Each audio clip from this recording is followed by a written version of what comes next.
Chapter 18. And it came to pass, when he had made an end of speaking unto Saul, that the soul of Jonathan was knit with the soul of David, and Jonathan loved him as his own soul. And Saul took him that day, and would let him go no more home to his father's house. Then Jonathan and David made a covenant, because he loved him as his own soul. And Jonathan stripped himself of the robe that was upon him, and gave it to David, and his garments, even to his sword, and to his bow, and to his girdle. And David went out whithersoever Saul sent him, and behaved himself wisely. And Saul set him over the men of war, and he was accepted in the sight of all the people, and also in the sight of Saul's servants. And it came to pass, as they came, when David was returned from the slaughter of the Philistine, that the women came out of all cities of Israel, singing and dancing, to meet King Saul with tabrets, with joy, and with instruments of music. And the women answered one another as they played, and said, Saul hath slain his thousands, and David his 10,000s. And Saul was very wroth, and the saying displeased him. And he said, They have ascribed unto David 10,000s, and to me they have ascribed but thousands. And what can he have more but the kingdom? And Saul eyed David from that day and forward. And it came to pass on the morrow that the evil spirit from God came upon Saul, and he prophesied in the midst of the house. And David played with his hand as at other times, and there was a javelin in Saul's hand. And Saul cast the javelin, for he said, I will smite David even to the wall with it. And David avoided out of his presence twice. And Saul was afraid of David, because the Lord was with him, and was departed from Saul. Therefore Saul removed him from him, and made him his captain over 1,000. And he went out and came in before the people. And David behaved himself wisely in all his ways, and the Lord was with him. Wherefore, when Saul saw that he behaved himself very wisely, he was afraid of him. But all Israel and Judah loved David, because he went out and came in before them.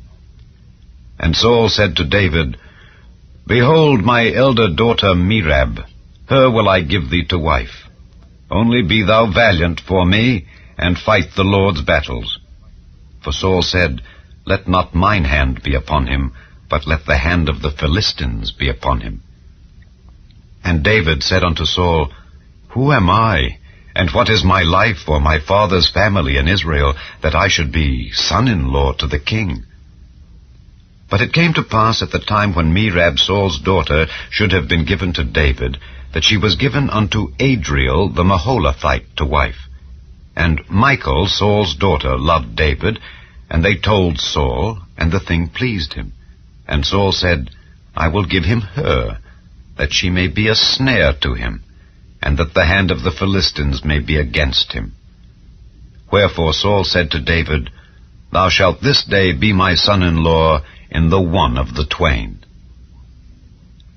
And Saul commanded his servants, saying, Commune with David secretly, and say, Behold, the king hath delight in thee, and all his servants love thee. Now therefore be the king's son-in-law. And Saul's servants spake those words in the ears of David. And David said, Seemeth it to you a light thing to be a king's son-in-law, seeing that I am a poor man and lightly esteemed? And the servants of Saul told him, saying, On this manner spake David. And Saul said, Thus shall ye say to David, The king desireth not any dowry, but 100 foreskins of the Philistines, to be avenged of the king's enemies. But Saul thought to make David fall by the hand of the Philistines. And when his servants told David these words, it pleased David well to be the king's son-in-law. And the days were not expired. Wherefore David arose and went, he and his men, and slew of the Philistines 200 men. And David brought their foreskins, and they gave them in full tale to the king, that he might be the king's son-in-law. And Saul gave him Michal his daughter to wife. And Saul saw and knew that the Lord was with David, and that Michal Saul's daughter loved him. And Saul was yet the more afraid of David, and Saul became David's enemy continually. Then the princes of the Philistines went forth, and it came to pass after they went forth that David behaved himself more wisely than all the servants of Saul, so that his name was much set by. Chapter 19. And Saul spake to Jonathan his son and to all his servants that they should kill David. But Jonathan Saul's son delighted much in David. And Jonathan told David, saying, Saul my father seeketh to kill thee. Now therefore I pray thee, take heed to thyself until the morning, and abide in a secret place, and hide thyself. And I will go out and stand beside my father in the field where thou art, and I will commune with my father of thee, and what I see, that I will tell thee. And Jonathan spake good of David unto Saul his father, and said unto him, Let not the king sin against his servant, against David, because he hath not sinned against thee, and because his works have been to thee-ward very good. For he did put his life in his hand, and slew the Philistine, and the Lord wrought a great salvation for all Israel. Thou sawest it, and didst rejoice. Wherefore then wilt thou sin against innocent blood, to slay David without a cause? And Saul hearkened unto the voice of Jonathan, and Saul sware, As the Lord liveth, he shall not be slain. And Jonathan called David, and Jonathan showed him all those things. And Jonathan brought David to Saul, and he was in his presence as in times past. And there was war again, and David went out and fought with the Philistines, and slew them with a great slaughter, and they fled from him. And the evil spirit from the Lord was upon Saul, as he sat in his house with his javelin in his hand. And David played with his hand. And Saul sought to smite David even to the wall with the javelin, but he slipped away out of Saul's presence, and he smote the javelin into the wall. And David fled, and escaped that night.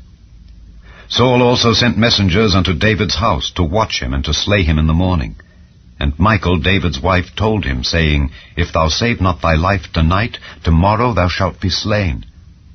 So Michal let David down through a window, and he went and fled and escaped. And Michal took an image, and laid it in the bed, and put a pillow of goat's hair for his bolster, and covered it with a cloth. And when Saul sent messengers to take David, she said, He is sick. And Saul sent the messengers again to see David, saying, Bring him up to me in the bed, that I may slay him. And when the messengers were come in, behold, there was an image in the bed, with a pillow of goat's hair for his bolster. And Saul said unto Michal, Why hast thou deceived me so, and sent away mine enemy, that he is escaped? And Michal answered Saul, He said unto me, Let me go, why should I kill thee? So David fled and escaped, and came to Samuel to Ramah, and told him all that Saul had done to him. And he and Samuel went and dwelt in Naioth. And it was told Saul, saying, Behold, David is at Naioth in Ramah. And Saul sent messengers to take David. And when they saw the company of the prophets prophesying, and Samuel standing as appointed over them, the Spirit of God was upon the messengers of Saul, and they also prophesied. And when it was told Saul, he sent other messengers, and they prophesied likewise. And Saul sent messengers again the third time, and they prophesied also. Then went he also to Ramah, and came to a great well that is in Seku. And he asked and said, Where are Samuel and David? And one said, Behold, they be at Naioth in Ramah. And he went thither to Naioth in Ramah, and the Spirit of God was upon him also. And he went on, and prophesied, until he came to Naioth in Ramah. And he stripped off his clothes also, and prophesied before Samuel in like manner, and lay down naked all that day and all that night. Wherefore they say, Is Saul also among the prophets? Chapter 20. And David fled from Naioth in Ramah, and came and said before Jonathan, What have I done? What is mine iniquity? And what is my sin before thy father, that he seeketh my life? And he said unto him, God forbid, thou shalt not die. Behold, my father will do nothing, either great or small, but that he will show it me. And why should my father hide this thing from me? It is not so.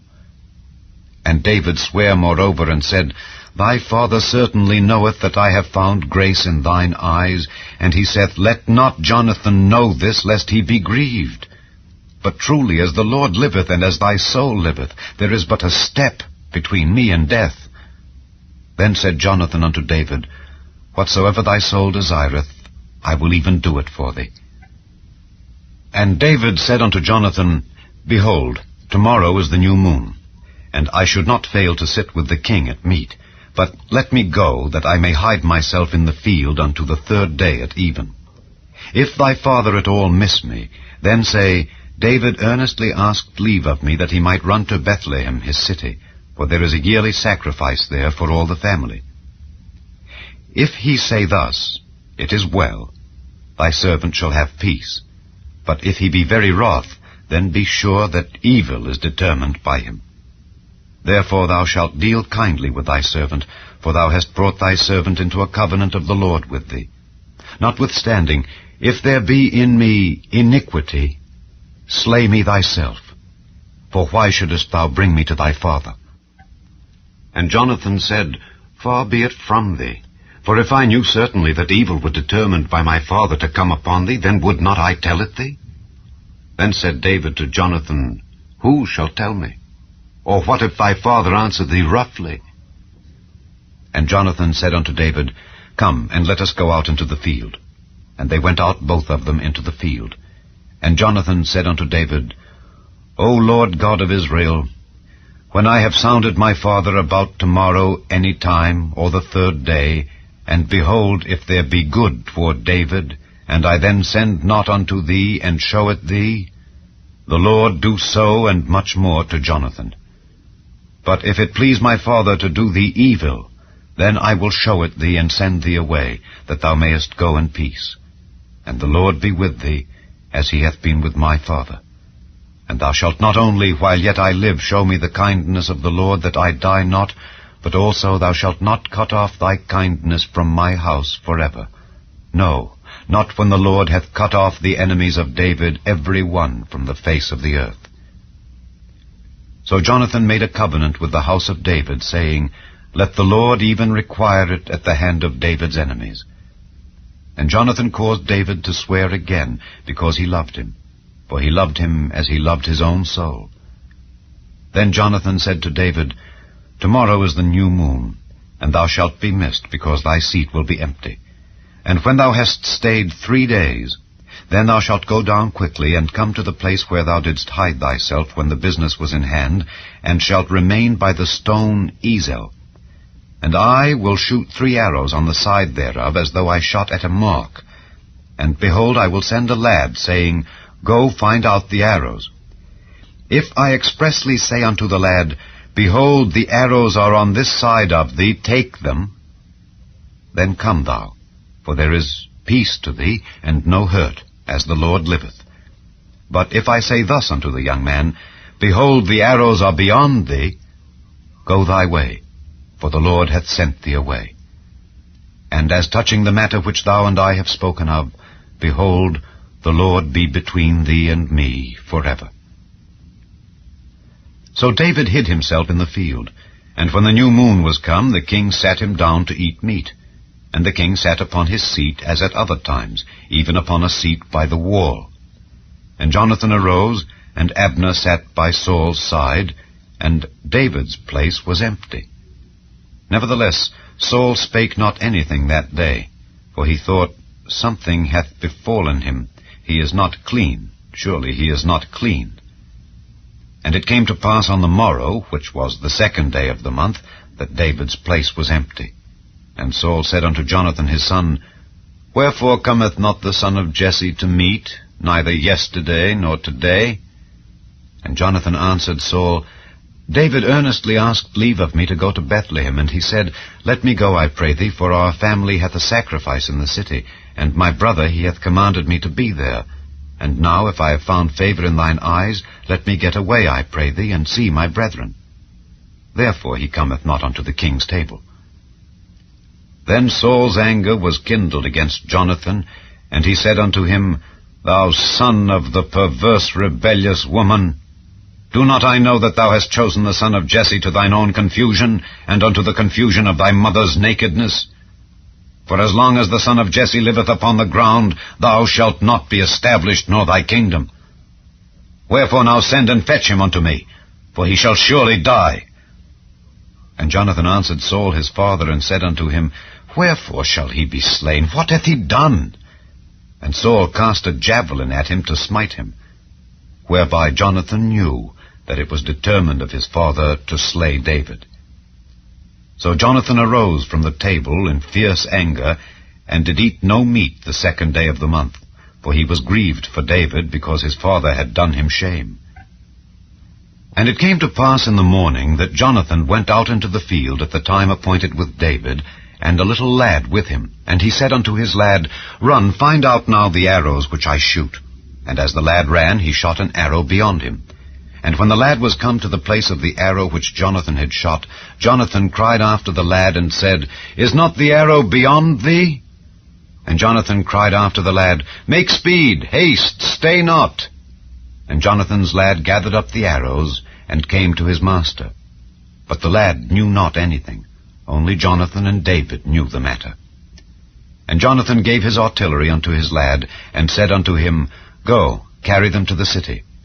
And as soon as the lad was gone, David arose out of a place toward the south, and fell on his face to the ground, and bowed himself 3 times. And they kissed one another, and wept one with another, until David exceeded.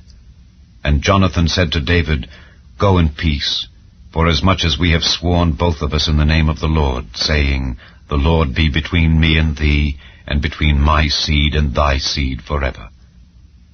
And he arose and departed, and Jonathan went into the city. Psalm 11.